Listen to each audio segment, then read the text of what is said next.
and Atmanamaste, dear soul crafters. Welcome to my exclusive video podcast, Soul Crafting with Tanushree, Crafting Your Inner Awareness. Hi, I'm Tanushree Nair, your energy consciousness coach, author of the book Bring Out That Red Lipstick. I'm a certified emotional intelligence coach and an energy worker too.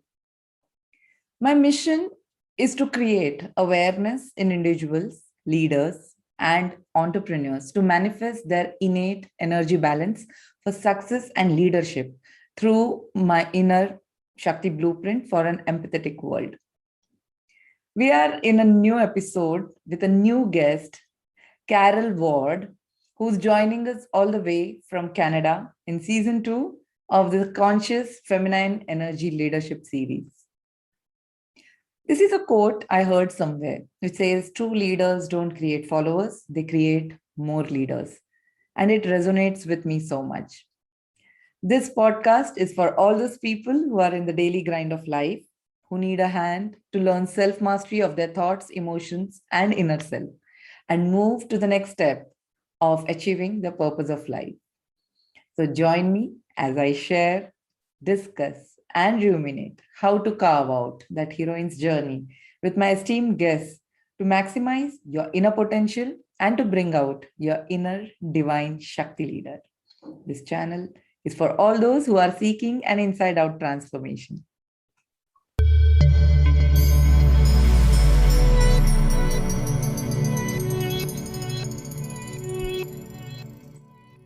Hello and a warm welcome, Carol, to our show. So glad to have you on Soul Crafting with Tanushree, Carol. Thank you. Happy to be here. So let me introduce our guest, Carol Ward. She is a money mindset mentor and helps empower women so that they can create their desired wealth through her mindset programs and by releasing their money blocks. While Carol enjoyed many years working as an accountant, she felt a deep calling to work on her inner belief. She is now a Master NLP Practitioner and uses her knowledge and experience to empower women to look at their finances with confidence and clarity. She is passionate about helping women overcome their limiting beliefs so they can easily manage their finances. In her free time, Carol loves reading, walking, and spending time with her family and friends. Welcome again, Carol, and we are waiting to hear all about your journey into entrepreneurship. Thank you so much for having me here. Just love being on this episode with you. So thank you. Thank you so much for taking time out. Great. Happy to be here. So, Carol, do let our viewers and listeners know, how did you enter into the world of entrepreneurship? That is quite a long story. I'll try to make it as short as I can. So my background is I'm a CPA, which is a chartered professional accountant. And I was a controller for many years and I loved it. When I had my kids though, I had this yearning to be a stay-at-home mom. So I decided I'll put my career on hold and I stayed home with my kids and I loved it. We had so much fun. During that time, I did register for a part-time accounting business. I just wanted to stay in the game, even though I was home taking care of my kids. And it was great. I got to meet some part-time business clients of mine. When my kids entered into high school, I thought it was a perfect opportunity for me to re-enter the business world as a full-time entrepreneur. So one of the first things I did when I came back as a full-time, I looked to see which coach can help me.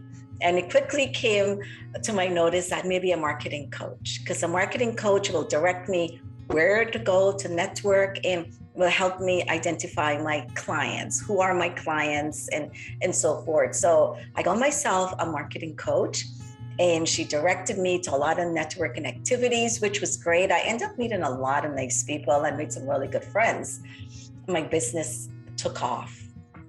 And I loved it. My business was climbing. But I didn't have the same sort of fulfillment as I did prior to my kids. I didn't have that same, I love being here. And while I will always love numbers, I love analyzing financial statements, I didn't have the same joy. I kept hearing about mindset. And I think while I was home, I was working with a lot of, I was hanging with a lot of ladies, and it's quite different. Before, when I was at my old corporate job, I was hanging with a lot of men. So it was a whole different environment. And when I was home with the ladies, it felt softer. I liked the energy, and we started exploring different topics. So when I came back into the business world, I wanted to explore more about the inner mind, the inner voice, listening to your intuition. So I enrolled in the NLP class, which is neuro-linguistic programming. And it really focuses on how the language that we use when we speak to ourselves. It focuses on our thoughts and our beliefs, because our thoughts and beliefs really leads to our actions and our results. So I was really, really intrigued. And I went on to become a Master NLP Practitioner. I did a lot of studying. And so when it came time for me to change my business from an accountant practical side to the softer side of a money mindset, I had a little bit of, challenge. It's hard to give up a successful business to move into something of the unknown.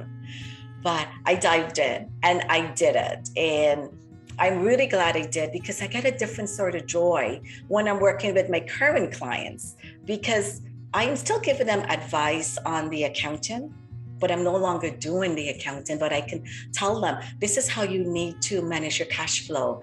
This is where areas you need to look to see where you're spending.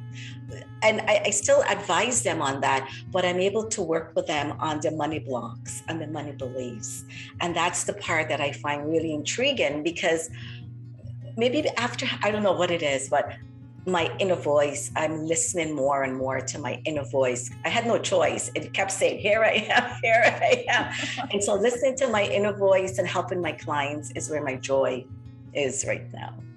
That's so true. And I think I can even relate to that inner voice thing, because there are times when you take up a journey to fulfill that inner voice. And it's so important to go embark on that journey, in fact, because that's where the whole personality opens up. That's where, as an individual, we open up. And I understand that you were working already in the financial sector earlier. You did take a break, but you did stay in touch with this domain that you are working in.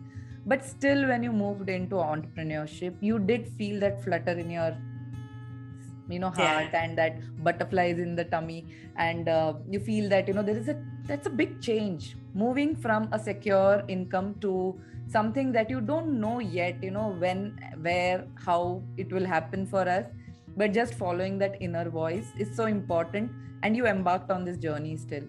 So even though you were working in the financial domain, you did fear the changes that were coming in, because they were also to a certain extent financial in nature, because that's where we are looking at, if I start a business, then is my return of investment, return of time, the effort and the energy that we are putting it, will it be directly proportional, or it will be inversely proportional maybe in the beginning. But as we go ahead and increase our marketing, our sales knowledge, and working towards those logical aspects of business, things fall in place. But the question that I wanted to know is, you said there was a change in the way you worked with men, because earlier you were working a lot with men. There was a different energy there. And then when you started working with women, there was a different energy. And did you also see that these women were also having the similar kind of fears that you were having, the fear of change or money? So what strategies help you deal with this fear of changes? Okay, so when I worked with the men, it was a totally different energy. And I don't want to use the word aggressive, but it's more just things were done. This is how we're going to do it. Didn't have time to sit down and ponder and think, what would happen if it goes this way? Let's just do it. This is what we're doing. So it was just a cut and dry, different type of energy when I worked with the guys. When I came to the ladies, it was more nourishing. We sat down and we evaluated.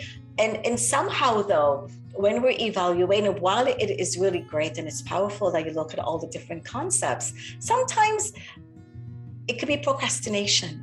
Yes. It could be hiding fear, it could be hiding behind procrastination. What is it that we're continually talking about.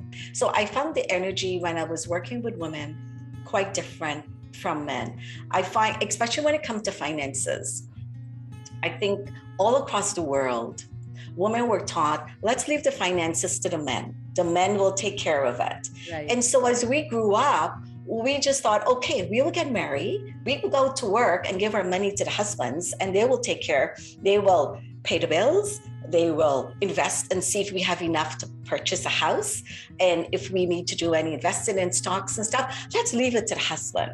They know more. But this is where I think there is a weakness, because, and I've seen this happen with couples, when there's a separation or when there is a divorce. Now the women are feeling vulnerable because they don't know what's going on with their finances. And so this is where they come to me and they go, Carol, I made the mistake of thinking we will be together forever, and my husband took care of everything. Now I'm sure he hid some money or put some money away. I don't have all the access to it. And it could be quite a wake-up call if you're in that situation. So I always tell my clients, every day, look at your finances. Get familiar with money. Money's not a taboo subject, because when we were growing up, it's never talk about money. It's disrespectful, and let's keep it private. You can keep it private within your family, but talk about it with your husband. Know how you're spending your money. And in fact, one of the things that I teach about is, if you want to create your abundance, you need to know where you are today with your finances, because how can you bring in when you don't even know where you are? So get familiar, get acquainted with your finances. And I think that's one of the best strategy. Starting today, find out how much money you have in assets. Find out what all your liabilities are. What credit card debts do you have? How are you spending your money? Look at and if you don't have a budget, create a budget, because I'll tell you, this is one of the most powerful statements that you can use, is having a budget. It shows you where your needs are, and it also shows you where your wants are.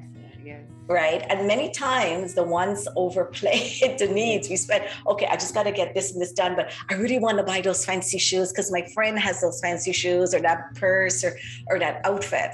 And it's the wants, and we're just spending our money on wants. And if we have a budget and we focus on how we spend our money, where it's going, and just understand where our finances are, I think that's one of the best things you can do for yourself. Get familiar with your finances.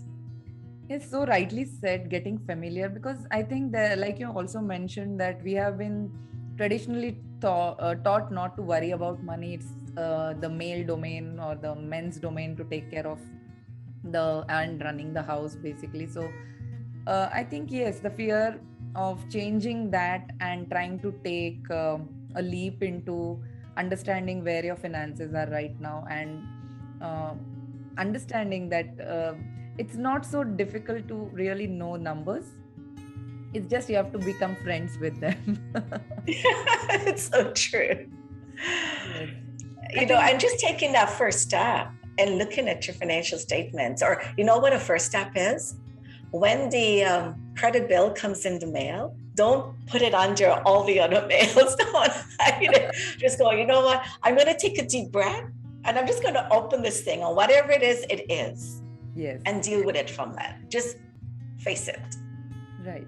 Rightly said. And that's a wonderful strategy to even start off with, because getting to know your own finances will help you to be in control of where you want to go, plan your future, in the sense, not the very far future, but at least the immediate future, as to where you want to go, how much you have in hand to move to which direction, in fact. So that's a wonderful strategy. Thanks so much for sharing that. So, You're welcome. So Carol, you feel that mindset or thoughts can help you to produce your own results? Do you believe mindset does work to that level? I do. I definitely do. And this is one of the things I learned when I did the NLP, neuro-linguistic programming. It's the language that we speak to ourselves. So if I say to myself, oh, I'm never going to get out of that, oh, I spent too much and there's nothing I can do about it. I will only see debt all around me. I will only see ways that I can overspend more than I earn. So it's just like my daughters just bought themselves a white car. I never saw white cars before. Now I'm on the highway and that's all I see is white cars. Similar with debt, the language you speak to yourself, and I only going to see myself in debt forever, you will see that. You will not see ways of how can I start saving? How can I start building my wealth? So the way that we speak to ourselves is really important, and it comes from our thoughts. So I always say we have a thought, and the thought can go either negative or positive. If you go negative, you see the debt. You see the ways I can't do this. I'm not enough. Nothing will ever work for me. That's on the negative side. But if you also have an opportunity to choose to say, I'm going to go on the positive side and I'm going to find ways to get out of my debt. I'm going to go to the bank and see if they can lower my interest rate, or I can get a loan that will lower, I could pay off my line of credit, or I could pay off my Visa. What can I do? It opened a different set of questions, a different set of possibilities when you start to look on the positive side of things. And it's also us as entrepreneurs when we are using pricing, for instance. If we were to say, oh, I can't see charging $100 an hour, I think that's way too much.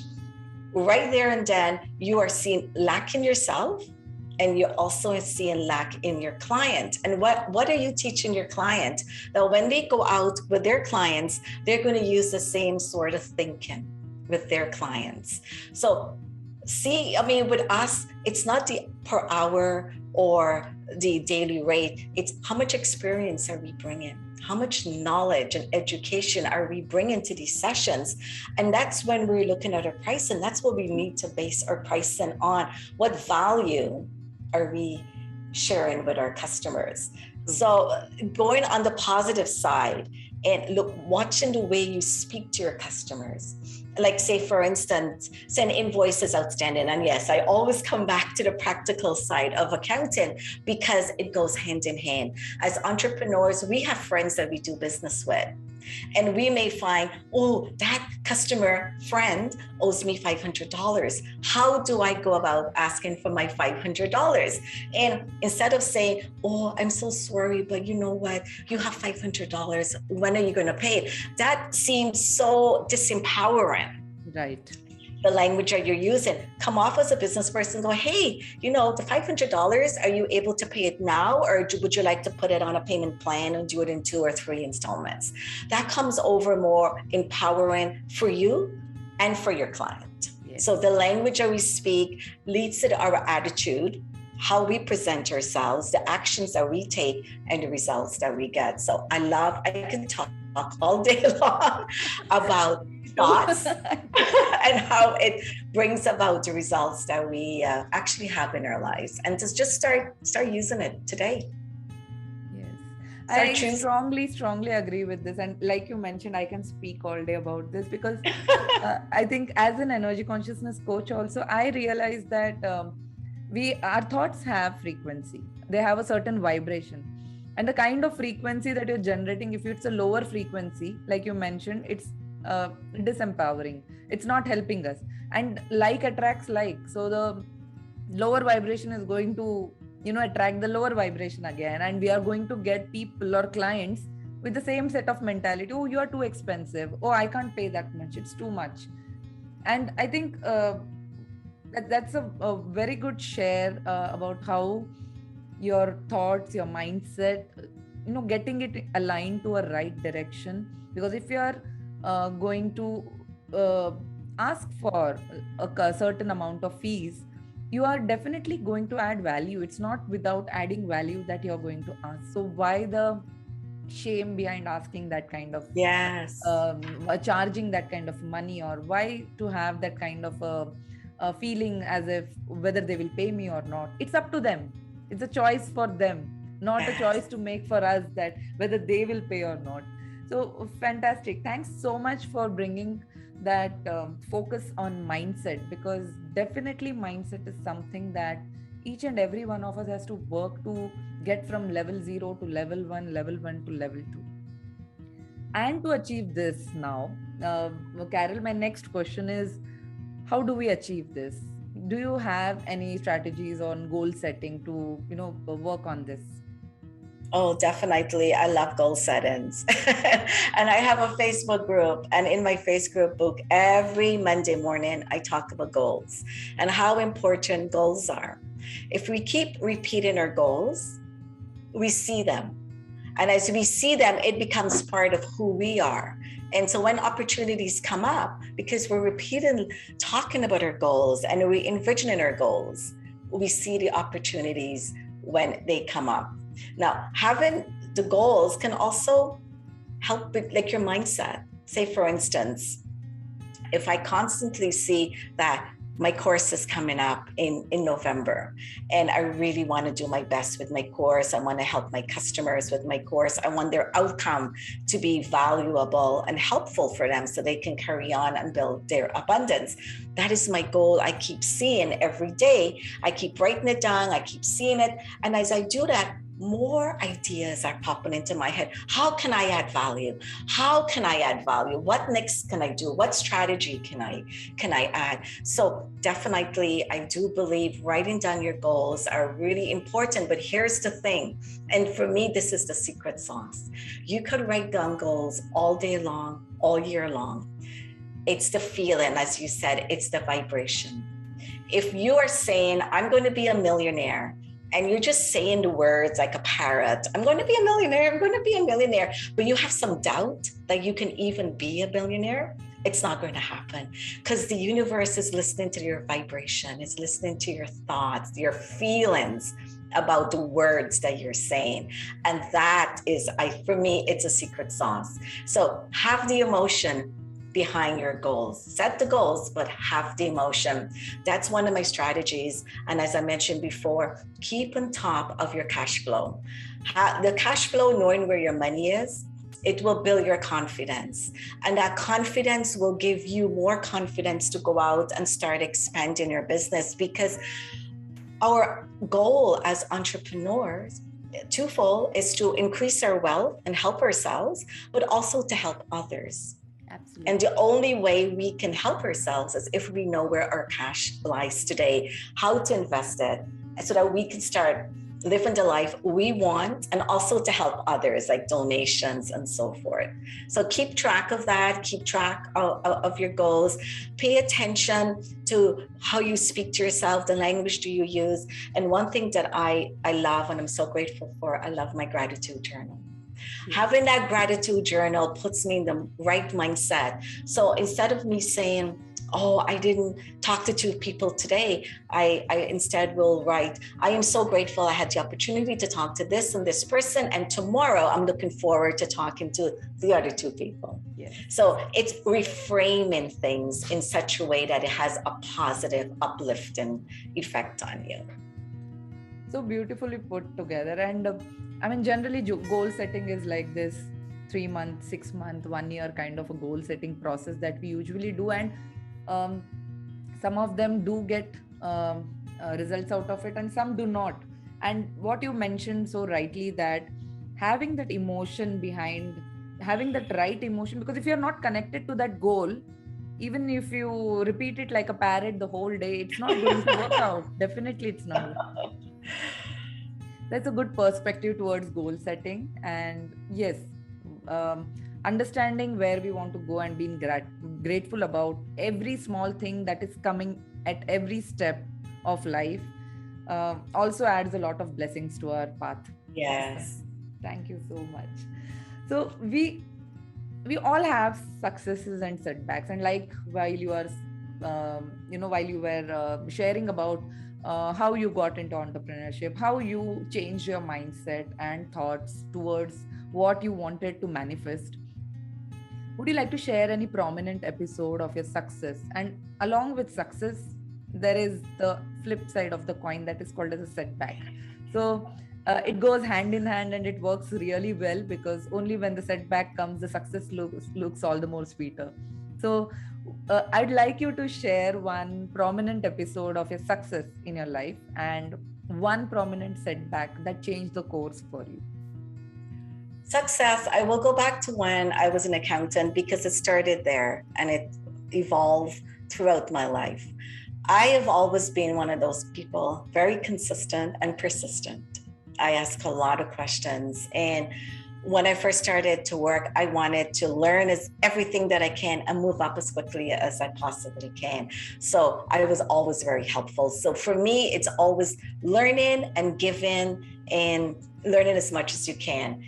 And I brought that into when I became an entrepreneur, I realized that there's only so much I can do and there's only so much I know. And it was really letting go of my ego and asking for help and bringing on a marketing coach. Because a lot of us come on and think, oh, I can go on Google or I can read a book on marketing and I will get all the answers. And while you will get surface answers, you don't get the deep rooted problems that can also happen and answers to those problems. So I was really happy that I let go of my ego and I asked for help. So I think that's one of my successes is I know when to ask for help and don't let my ego get in the way. One of my challenges I had really and truly was letting go of my accountant. I had a really great business. It had income coming in, and it was difficult for me. I had to do my own breakthrough on that. I had to work on myself, and I had coaches also working with me. That it was letting go of part of you. I'm being grateful that you had that part of you and now diving in to this because the way I did it, and I will share this with you, the way I did it previously as I was studying the NLP and the master and the mindset was I was only half in. So while I was only half in, I was half in the accountant, half in the mindset, and I was only getting half in results for the mindset. When I made that decision, okay, this is where I want to go. And I spoke to my older self 20 years from now. What would my older self say to my younger self now? And it's do what you're passionate about. Have no regrets.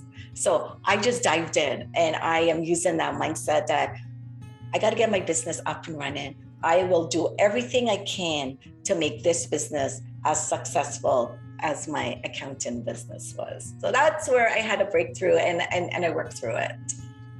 Awesome. I think, yes, that's a very tough decision because it's like you have a nice bridge on the side and you're just building a new bridge. So, why would you bring a good bridge down? I know.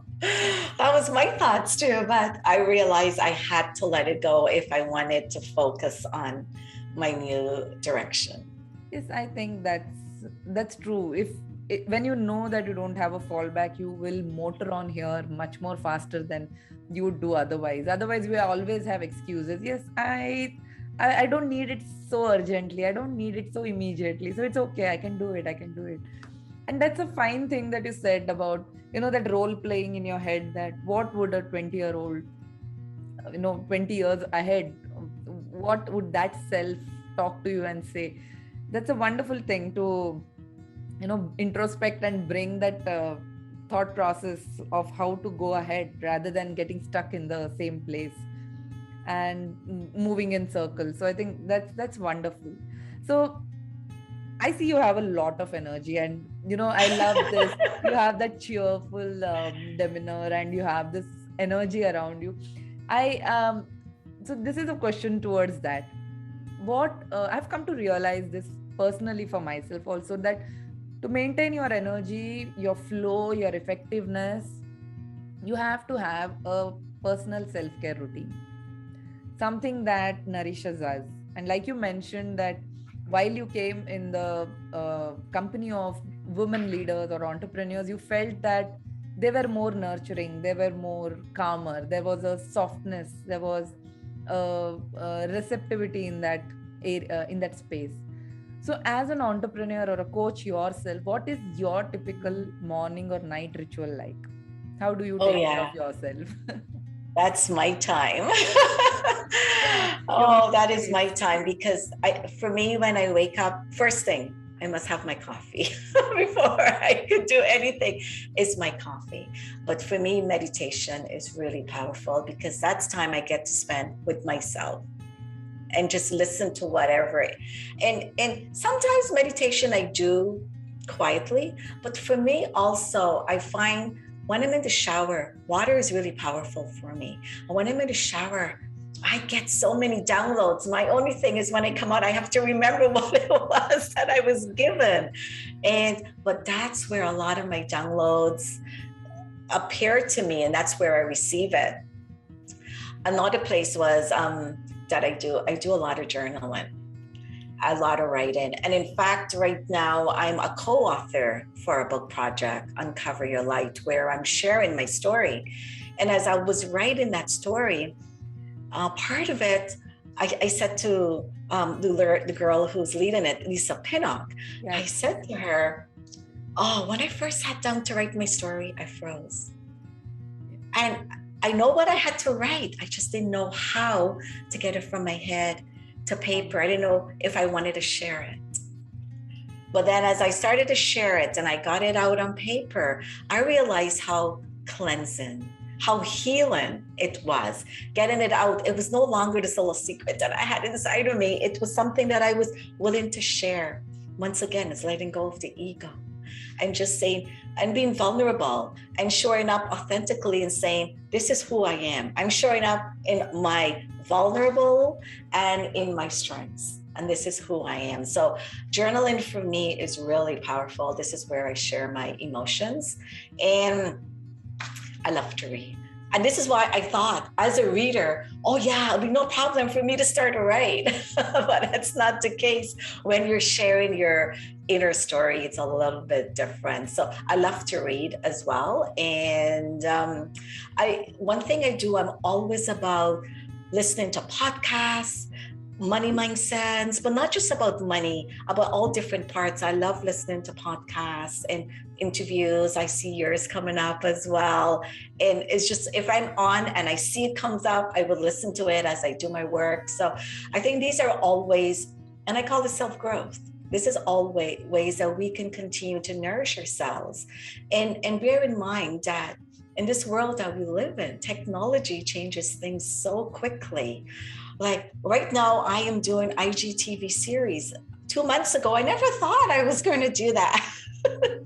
And here I am, 2 months later, I am doing IGTV series because this is the way we have to show up. This is the way we bring visibility to ourselves. So my ritual is always about taking care of myself, showing myself self-love, and also growing as well.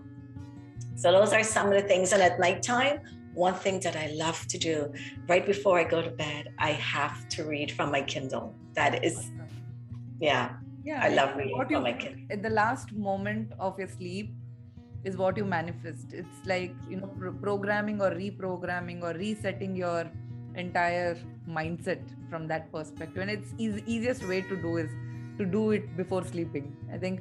Yes. And I think one of the most of the success habits that most famous people or people who have been successful money wise or fame wise, or they do have meditation as one of their power rituals.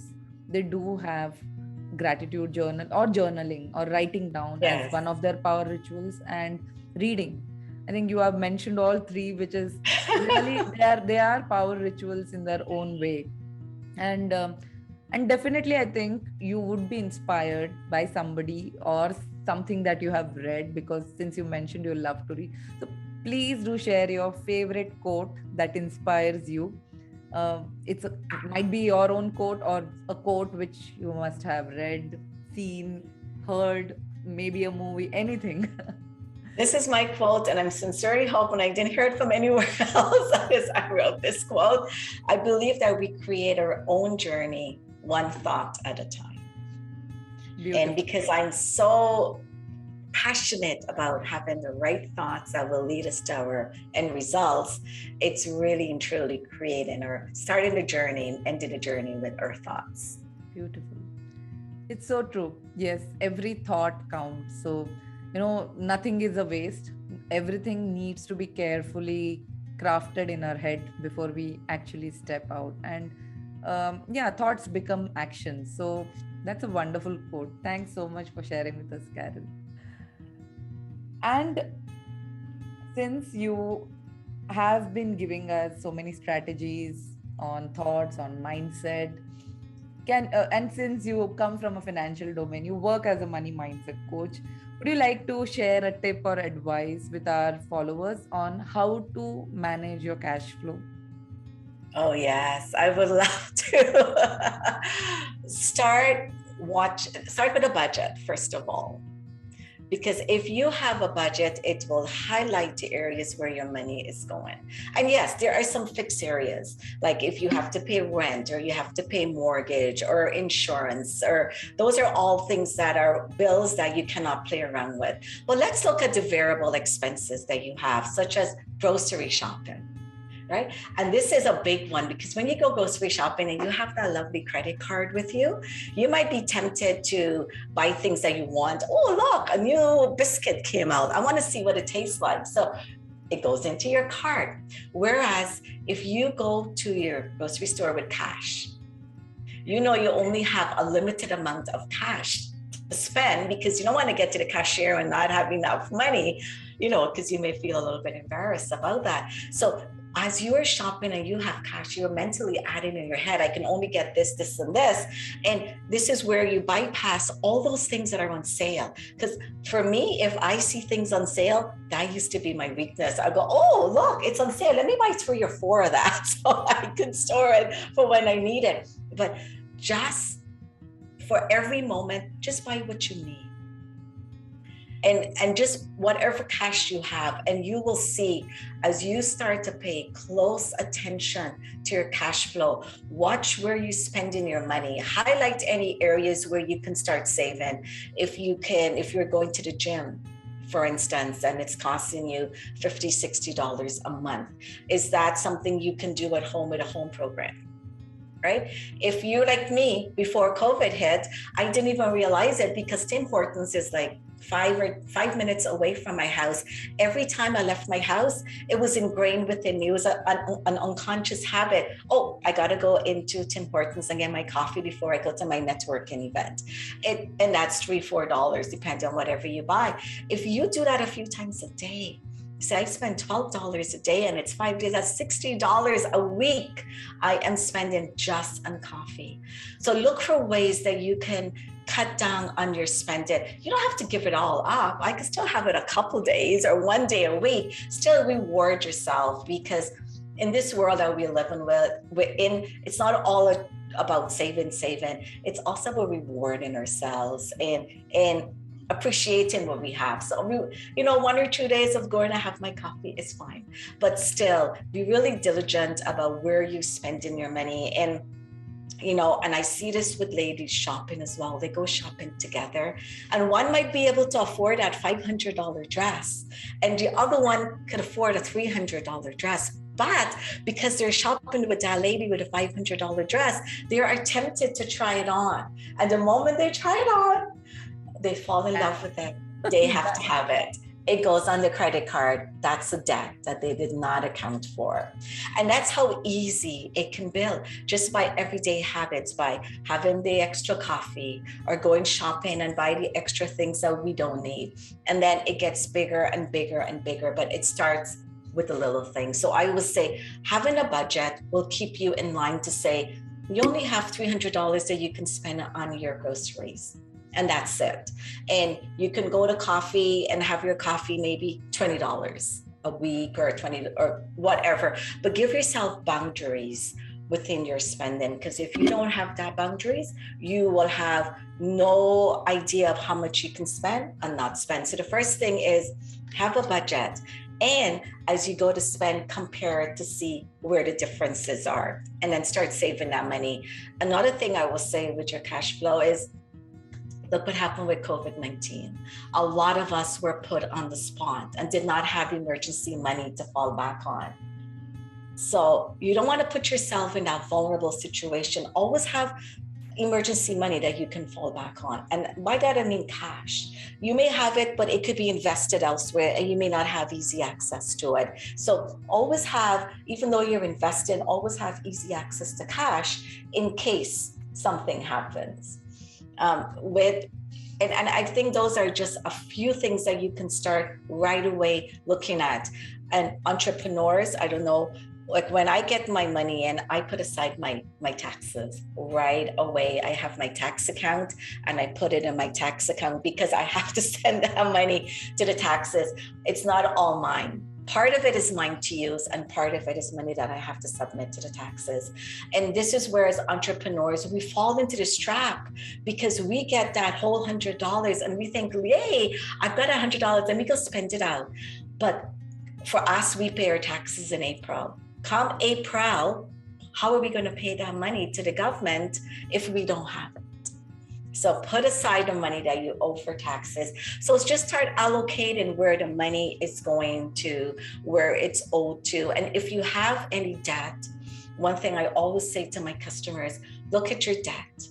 Look at those credit cards because there's a lot of hidden charges in the credit cards. And there's also high interest rates. Work with your interest, high interest rate, bring it down, bring that balance down as quickly as possible. Do not miss any payments because the moment you miss payments, it affects your credit rating as well. So if you want to borrow money and you have a low credit rating, you will run into challenges. And the second thing is you will have a higher interest. So if you have a higher credit rating, you pay lower interest. So look after your credit rating. Don't miss any bill payments. If you have to pay the minimum, go ahead and pay the minimum. If you cannot pay the minimum, contact the vendor and say, listen, I don't have the money right now. Can you put me on a payment plan? Because the worst thing is when the vendor sends it to the collection agency and it affects your credit rating. So look at your debt, see where you're paying the high interest, minimize that interest and bring it down as low as possible and pay off those debts as quickly as possible because that's money you're giving away. So remember that thing that you bought on sale? If you have to pay interest on that thing that you bought on sale, it's no longer a deal. Right? Surely. So keep looking at your finances. And these are just some really quick tips. I can get lost in finances, as you can see. So I will stop right there. These are brilliant tips, Carol, because these are I think the smaller aspects where we need to micromanage these things. We usually feel that they might not add up to become a big thing, but actually these small things are the ones that add up and become a big debt in future. And thanks so much for generously sharing these tips. We would also like to know when do you have this money mindset workshops, or do you have you did mention there was an upcoming course in November. So please go ahead and share with the viewers and listeners, what is this course all about? Well, this course is exactly what I spoke about today, which I thank you so much for having me on here. My course is about looking at your mindset, looking at the beliefs that you have about money. What sort of blocks are you holding back? As we know, most of these blocks, we get these blocks from childhood when we listen to our parents or our teachers, and we made that story up, or we call it a belief. But for me, it's really a story that we make up in our minds based on our very limited experience, limited knowledge as a 5-year-old or a 7-year-old. And sometimes as we change and evolve, those beliefs change and evolve, but sometimes they don't. And I find when it comes to money, because in our society, we do not talk about money, those beliefs do not give an opportunity to change and evolve as we do in other areas. And it holds us back. It blocks us from achieving our wealth. So I address those areas of the mindset, and we go deeper, and we working with a coach, ask the right questions, and we see the way you respond to a question, what sort of triggers you. where are your fears coming from? Where is your anxiety coming from? And then we can go deeper and then start offering tools to help you with those resources. And when it comes, and then I also give advice on the finances as well, ways that you can start managing your cash flow. Where is your cash flow now, and where do you want it to be? And how can we bridge that gap from where you are to where you want to end up? What sort of tools and resources do you have to start using today to get there? And that's what my course is all about. That's a brilliant. So thank you so much for giving me this opportunity. Oh, please. It's my pleasure too. Thank you so much, Carol, for taking time out from your busy scheduling and joining for this show.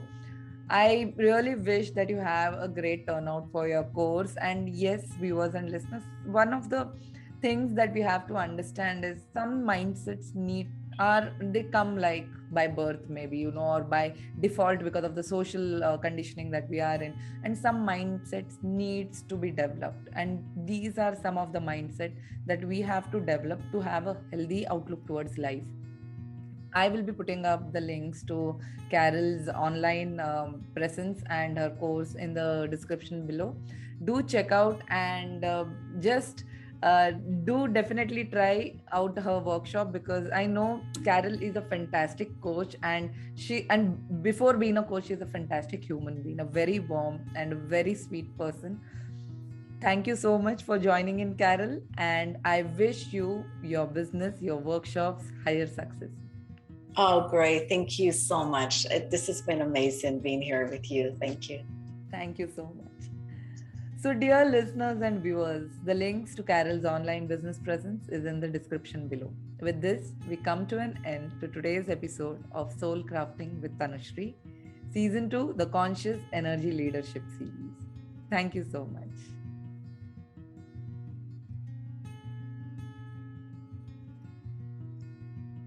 This was yet another interesting discussion with our guest having a very unique niche. The conscious energy leader brings with them a very deep exploration of their thoughts and derived energy from this constant awareness and innate guidance. To know more about how I do this for my clients using my Inner Shakti Blueprint, you can head over to my website, TanusshreeNair.com, and subscribe to my newsletters, or connect with me on my FB page Tanushree Nair and Instagram page @Soulful Living with Tanushree. You can subscribe to my YouTube channel Tanushree Nair again by pressing the bell icon. Follow this video podcast as we bring in more interesting guests, leaders with interesting profiles to decode how the conscious leader works.